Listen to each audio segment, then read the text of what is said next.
Okay, I'm doing whoever comes after me a favor because this was pissed me off. All right, all I'm doing, let me turn it. That's bright. Is I'm recording.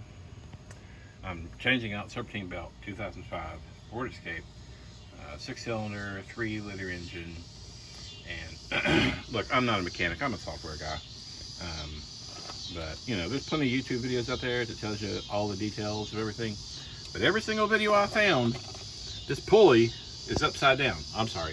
I mean, it's the other way around, right there. Not the pulley, the tensioner. And so when you try to put your socket in the top and push from the bottom, it's not going to work.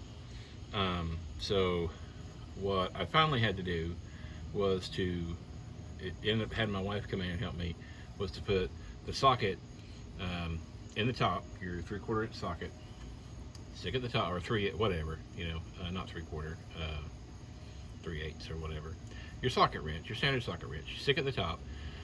I used a piece of PVC pipe to extend it and give her a little bit more tension, and that you have to push it forward from the top, and then, and only then, were we able to get that to move and get it to allow us to get the belt on. I'm not going to go into everything else because plenty of videos showing that, and plus I'm done and it's late and I'm dog tired because again, I'm a software guy and I've cut down a tree. I didn't cut down a tree. I helped clean out a tree. Fell across someone's driveway today, so I'm tired. Anyway, I'm going to post this, and the title says it all.